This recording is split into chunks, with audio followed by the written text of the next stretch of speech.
Bienvenue sur Loup-Garou France.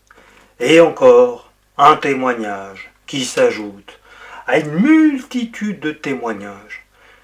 Alors que celui qui vient encore dire « On n'a pas de preuve de l'existence de loup-garou ». Ah bon? Des dizaines, des centaines et des milliers dans le monde se mettent... cherchent à faire le buzz anonymement. Un buzz anonyme, c'est un peu bizarre, mais bon. C'est tous des fous, ils ont tous rêvé. Tout ça. Tiens, les caméras de Loup-Garou France aussi, lors des reportages, elles ont rêvé, les caméras. Ah non, c'est du fake, etc. On cherche toujours des excuses. Non, la réalité est bien là. Les loups-garous existent. Et avec Loup-Garou France, ça se saura toujours plus. Et c'est pour ça que vous êtes là. Parce que, pour la plupart, aujourd'hui, vous le savez, qu'on est loin du cinéma, évidemment, loin du folklore légendaire, cinématographique. On a bien affaire à un animal. Et j'explique tout ça dans mon livre, plus de 20 ans d'intérêt pour le phénomène Loup-Garou, la vérité. Vous avez le lien dans la description. Vous pouvez tout simplement vous le procurer sur Amazon. C'est le moment.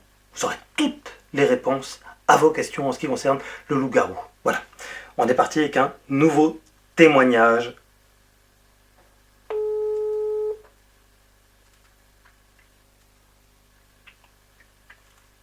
Oui, bonsoir. Oui, salut, c'est Morgane de Loup-Garou France. Bonsoir Morgane, ça va? Merci beaucoup d'accepter de témoigner pour Loup-Garou France. Nous avons parlé ensemble il y a un petit moment. Tu as vécu une histoire qui s'inscrit dans la logique du loup-garou. Est-ce que tu peux nous raconter? Oui, bien sûr, il n'y a pas de souci. Voilà, c'est-à-dire, moi je vis déjà à côté, enfin, je vis déjà dans le département du Nord, donc près d'Île, à Lambersart précisément. Oui, comment tu dis? À Lambersart, oui, c'est Oui. vraiment tout près d'Île, hein, c'est collé. D'accord. Et si tu veux, moi je suis à 9 km de la frontière belge. C'est vraiment, à vol d'oiseau, on est à 9 km. D'accord. Et un peu plus loin, à une vingtaine de kilomètres en tout, on a une chaîne de montagnes, de collines qui s'étend jusqu'à la mer du Nord, jusqu'à Dunkerque, Mhm.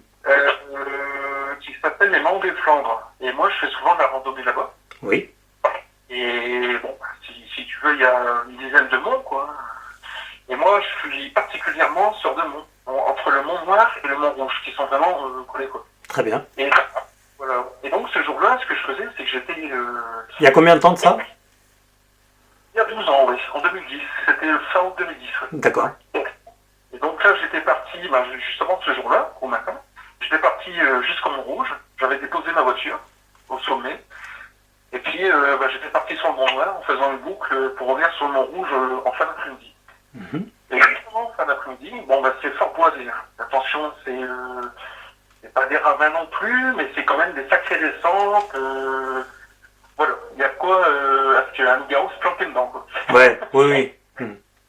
Et donc là, ce que j'avais fait, c'est que, en fin d'après-midi, du coup, faut avoir passé une bonne journée de marche, Mhm. je suis rentré, je suis arrivé dans le bord du Mont Rouge, et voilà, donc j'ai voulu reprendre cette fameuse pente qui est assez raide. C'est des chemins assez caillouteux, et enfin, voilà, c'est vraiment, c'est pas escarpé, mais pas loin. Oui. Et donc là, ce qui s'est passé, c'est que on arrive à peu près au milieu de la pente du Mont Rouge, j'ai entendu derrière moi quelque chose débouler. Mais alors, à une vitesse. Je me suis retourné, sur le coup, j'ai pratiquement rien vu. J'ai entendu, ça je l'avais pas précisé, j'ai entendu comme un grognement. Ça aussi. Un grognement de quel type? Oh, c'était pas un sanglier, hein, c'était... C'était pas le sanglier? Oh, non, c'était pire qu'un ours. Hein. Ouais. Pire qu'un ours. D'ailleurs, j'en ai encore des frissons quand j'en parle aujourd'hui. Et donc, après, c'est tout.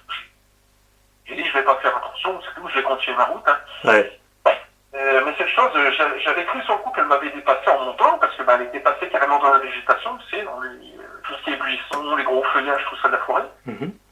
Puis sur le coup, je continue, sans trop les froncer pour pas avoir trop peur, et puis d'un seul coup, je sens quelque chose qui me dépasse, à peu près à 5 mètres de moi. Et en fait, c'était... j'ai tout ce que j'ai vu, moi, c'est sortir carrément sur le chemin, c'est une sorte de loup, mais de dos, j'ai vu. Hein. Oui. De loup, mais pas gros loup, j'ai jamais vu un loup de cette taille-là. Et donc, il est parti dans une direction opposée. Donc, il a même pas fait attention à moi, en fait. Mhm. Et au bout, en fait, il s'est mis sur ses deux pattes. Alors là, ça m'a étonné. Il a sauté 3 fois et il a sauté dans un autre ravin. Si on peut dire un ravin, hein, parce que c'est pas vraiment très très profond, mais c'est déjà pas mal. Et il y a même une biche, en fait, bien avant qu'il arrive sur ce chemin en remontant la pente, Oui. par la forêt, que j'ai croisée. En fait, elle regardait vers le bas, elle était à pleurer, et elle a même failli me charger. Donc je me suis reculé, et puis elle est partie, quoi. Mhm. Et c'est là que cette bête est arrivée, et puis a pris le chemin donc inverse.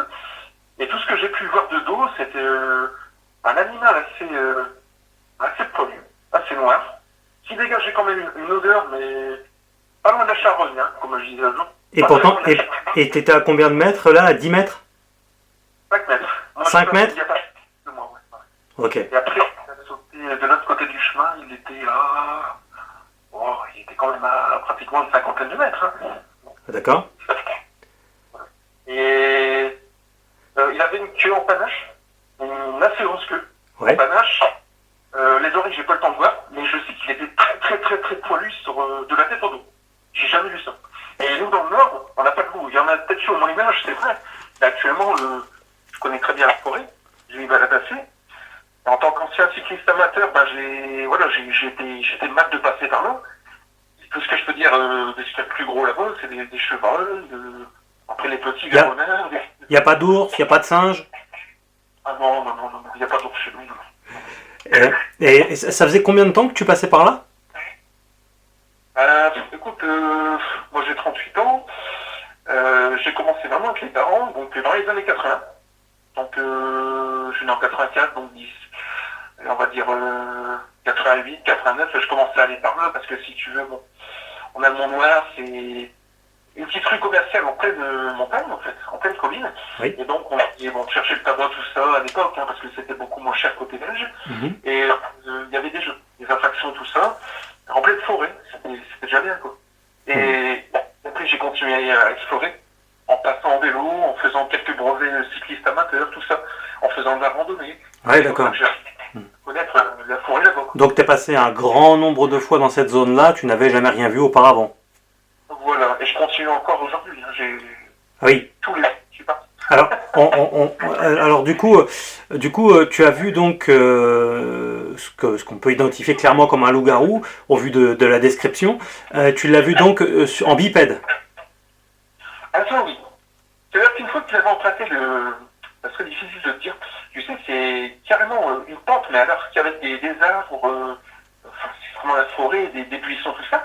Et une fois que j'ai vu débouler, en fait, tu avais un petit chemin en terre, un petit peu avant d'arriver sur la nationale, et lui, il a continué vers la gauche, donc à l'opposé de moi, donc il n'a même pas calculé. Hein. Et puis en fait, il a continué, il était à 4 pattes, et au dernier moment, donc à peu près, je te dis, une cinquantaine de mètres, il s'est mis sur ses deux pattes arrière, il a bondi, j'ai jamais vu ça, il a bondi 3 fois, il a sauté 3 fois, et après il a sauté dans le petit ravin.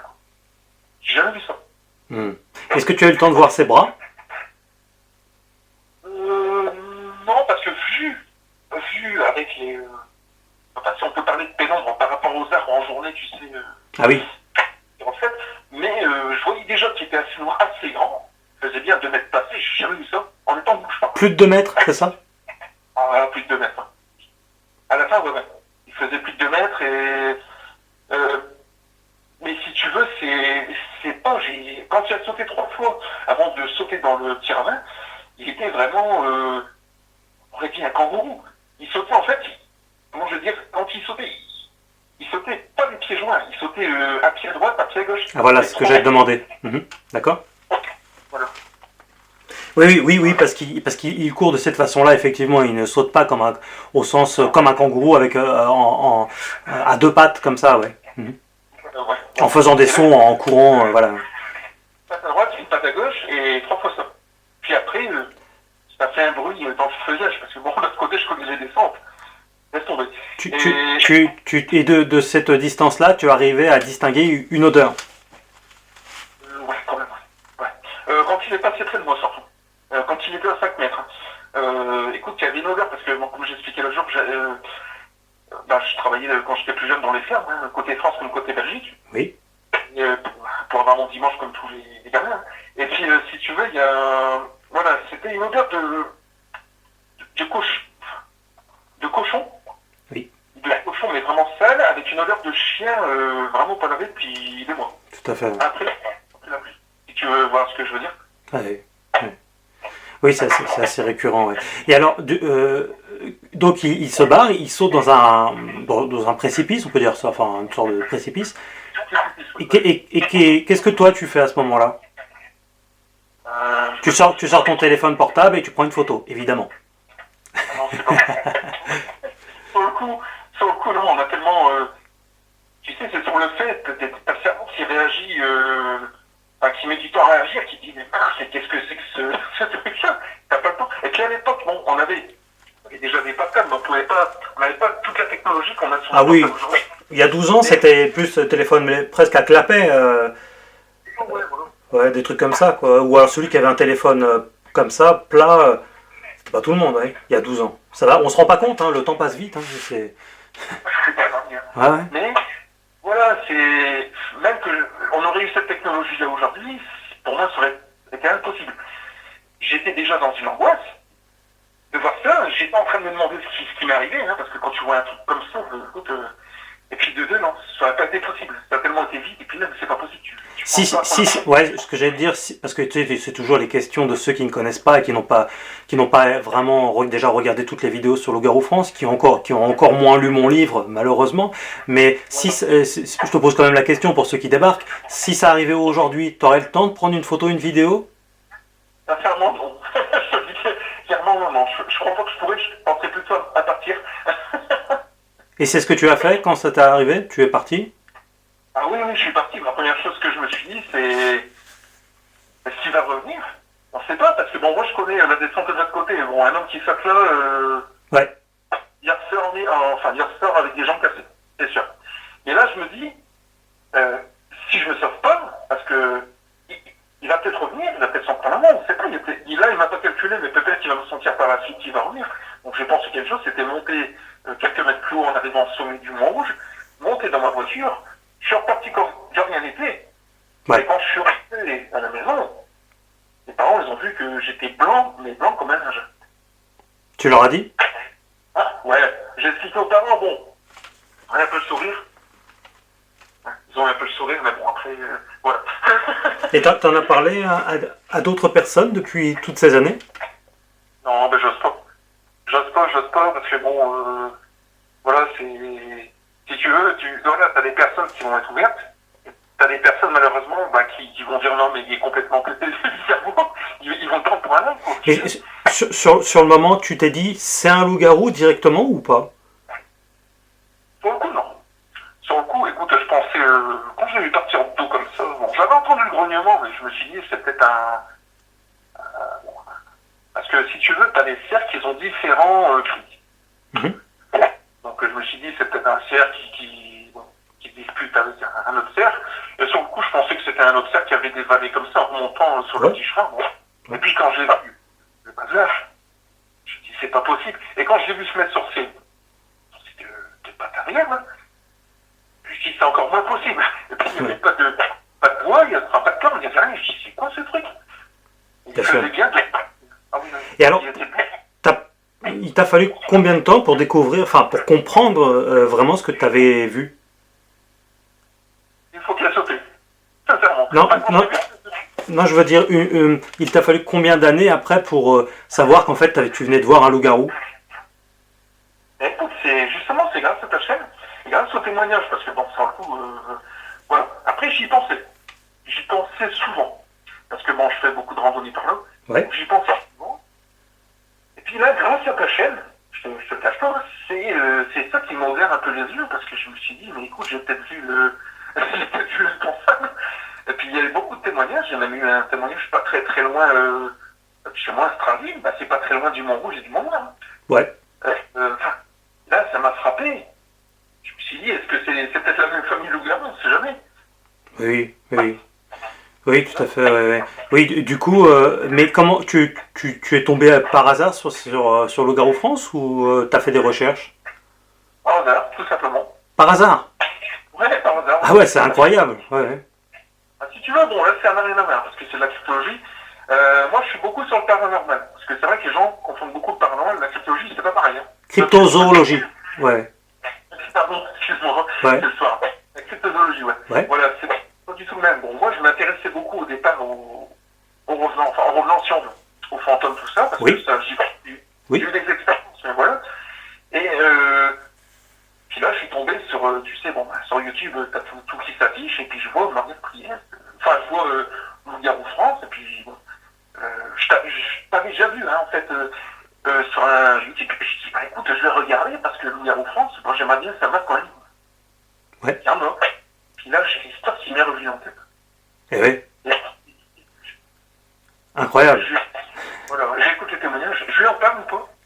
Et je me suis dit, je vais lui en parler, au moins, lui saura m'écouter, et saura me guider. Voilà. Oui, parce que en plus, dans ce que tu décris, l'odeur, le bipède, le noir, enfin la couleur noire, enfin c'est pas une couleur d'ailleurs, le noir c'est l'absence de couleur précisément, enfin bon bref, effectivement le saut, l'odeur, donc l'odeur, ouais.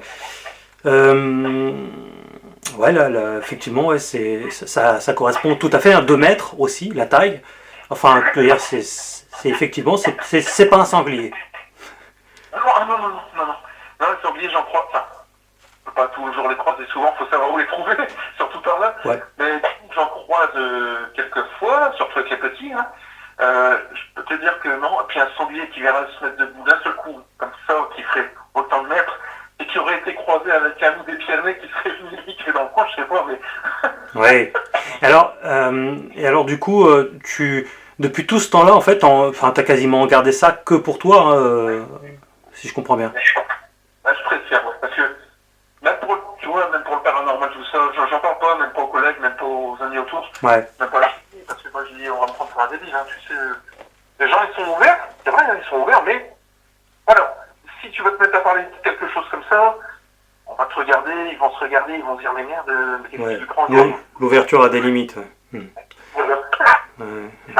Très Heureusement bien. que Oui. t'es là pour m'écouter, parce que, voilà, moi je peux te raconter cette vérité que personne n'aurait cru, peut-être. Absolument. Absolument. Ouais. Et pourtant, bah, c'est vrai que quand ça t'arrive, après, il y a souvent un avant et un après pas dans la vie, mais disons que quand même, ça crée un petit chamboulement psychologique, ça amène à se poser des questions qu'on se serait jamais posées. C'est quand même assez incroyable, hein, cette vision. Voilà, et puis il y a aussi, bon, je te dis, bon, bah, moi je vais souvent, je te dis, la Belgique est à côté, et puis c'est mon défense, ils sont à peu près à 20 km, le premier nom, Oui. 20 km. Je peux dire, bon, moi je vais souvent là-bas, et j'ai des fois une appréhension. Et surtout quand c'est en été, ça m'arrive en fin de journée, parce qu'il fait clair jusque 9, 10, enfin, 21h, 22h, Mhm. on me dit, j'ai une appréhension, comme dès que j'entends, bon, oui, bon, après je suis conscient qu'il y a quand même des cerfs, des sangliers, tout ça, Ouais, ouais, ouais. voilà, mais des fois j'ai une appréhension. Ouais, ouais, ouais, je comprends bien, ouais. Bah ouais, surtout que c'est une zone extrêmement boisée, il y a des points d'eau, il y a des grottes, il y a des cavernes, enfin il y a tout ce qu'il faut. Mais quelques grottes, enfin des grottes, ouais. Ouais, on va dire des. Ouais, enfin, c'est pas des grottes comme dans les Pyrénées, tout ça, mais c'est des petites grottes, il y en a quand même. Ouais. Et il y a des petites cascades et tout, hein. Il y en a quand même. Bon, après, ils se creusent des tanières, ils dorment sur des souches d'arbres, etc. Enfin, il n'y a pas forcément que des grottes, mais c'est vrai qu'ils aiment bien en général, puisque c'est un lieu tranquille en général, enfin, globalement, quoi. Super, tu verras. Super, ok, bah écoute, c'est très intéressant, t'as eu de la chance. Bon, sur le moment, tu t'es pas dit que t'avais de la chance, mais avec du recul, t'avais quand même eu de la chance. Et Ouais, puis, j'ai une chance de ce côté-là, parce que bon, ça aurait pu mal tourner aussi, quoi. oui, ouais, enfin, en même temps, tu l'as compris hein, depuis le temps, les loups-garous s'attaquent très rarement aux hommes, quoi, comme les loups. C'est très, très, très, très rare. Après, moi, je pense que, ouais, bien sûr, comme tout le monde, ils doivent se nourrir, tout ça. Pour moi, bon, pour moi, c'est surtout les lapins, ils nourrissent de lapins, peut-être de quelques moutons, peut-être, Tout à parce fait. qu'on n'a pas des choses comme ça, tu vois. Oui. Enfin, Tout à fait, des chèvres, des chiens, des chats, des renards, tout un tas de trucs comme ça, ouais, puis des végétaux aussi, puis des poissons aussi, si possible. aujourd'hui, j'en ai jamais parlé, j'en entends pas parler non plus, parce que je parle avec beaucoup de personnes aussi, Ouais, des commerçants, mon art, tout ça, bon, j'ai jamais entendu parler de quoi que ce mais soit. c'est le serpent qui se mord la queue, c'est le problème, c'est que tout le monde se dit, putain, si j'en parle, je vais passer pour un taré. Donc en fait, personne n'en parle. Un peu ça, chacun est comme ça, l'un envers l'autre, et puis en fait, peut-être qu'on cache tout ça secret. Ouais. Ouais. Bah en tout cas, beaucoup de gens aujourd'hui se disent, mais c'est bizarre, soudainement tout le monde se met à voir des loups-garous, alors que pas du tout. C'est juste qu'ils ont trouvé un interlocuteur qui sait les écouter, qui les respecte, qui respecte aussi l'anonymat et qui peut leur apporter des réponses. C'est juste ça, mais c'est qu'avant il n'y en avait pas, quoi. Donc c'est pour ça. Mais ça date, il y en a toujours eu des apparitions de loups-garous en vérité. C'est ça, même moi je t'en remercie, parce que heureusement qu'il y a des gens comme toi qui puissent ouvrir les yeux à l'entourage, parce que je crois que les gens, si t'avais pas, enfin, si tu t'es pas lancé dans ce domaine-là, je crois pas que les gens ils auraient fait attention, ou ils auraient tout gardé pour eux, puis voilà, Ouais. on en parlait.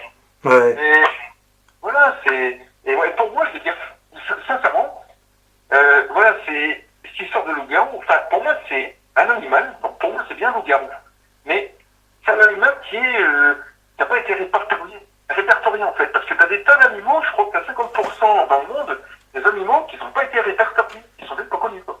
J'ai lu un article dernièrement sur un site scientifique qui dénombrait approximativement, mais c'est très approximatif, hein, ils peuvent se tromper aussi, 10 millions d'espèces inconnues sur Terre. Sur Terre et dans la mer, bien sûr, enfin, je veux dire, sur la planète Terre. Donc 10 millions, ça fait quand même pas mal. Hein. Je sais pas si... Voilà, donc ça invite à rester humble. On ne sait pas tout, il y a des vies tout à fait primitives, microscopiques, et puis il y a des vies beaucoup plus imposantes, comme les loups-garous, ou le Bigfoot, ou plein d'autres trucs comme ça. Ouais. Il y a des choses qu'on ne sait pas en fait, et Bien sûr. Voilà, ça va se découvrir. Très bien, merci beaucoup en tout cas d'avoir accepté de témoigner pour Loup-garou France, et tu retrouveras ton témoignage sur le site. D'accord, c'est gentil en tout cas. Merci. Marc. Merci infiniment, à bientôt. Allez, salut. Salut. Un de plus dans la boîte. Elle est pas belle la vie. Merci beaucoup de soutenir Loup-garou France. Vous savez que, bien sûr, il y a le livre, mais pour ceux qui l'ont déjà acheté, eh bien, vous pouvez faire une petite participation active. Vous avez dans la description aussi le PayPal. J'en ai vraiment besoin. Je vous prépare encore plein de nouvelles vidéos, plein de témoignages, plein de reportages. J'ai besoin de vous. J'ai besoin de vous. Je n'ai pas de placement de produit. YouTube, ça paye vraiment pas des masses. Vous imaginez bien, c'est pas comme si j'avais des millions et des millions de vues. Non, je suis pas, je suis pas un YouTuber moi. Donc voilà, c'est, on fait ensemble. J'ai besoin de vous. Ne vous dites jamais les autres vont le faire à ma place. Même 1 euro. Bon, s'il y en a un qui n'a pas 1 euro, bizarre, mais bon. J'ai besoin, voilà, aussi minime soit votre aide, j'ai besoin de vous. Donc allez-y sur PayPal. Si vous n'avez pas de compte PayPal, vous pouvez en créer un, ça prend 5 minutes, montre en moins, avec un tout petit peu de bonne volonté. Hein. Et moi, ça me permet de continuer à faire ce que j'aime, certes, mais à continuer à vous faire plaisir. Parce que je crois vraiment que dans la vie, plus on donne, plus on reçoit. La vie est je ne fais pas une leçon de vie, mais la vie est une histoire d'échange. J'ai besoin de vous. Merci infiniment pour votre soutien et le petit like qui fait super plaisir. N'hésitez pas à vous abonner si ce n'est pas déjà fait. Et si vous pensez avoir vu vous-même un loup-garou, loup-garoufrance@gmail.com, loup-garoufrance@gmail.com. Vous avez aussi l'adresse sur loup-garoufrance.fr, le site officiel. On se retrouve très bientôt. Vous étiez sur Loup-garou France.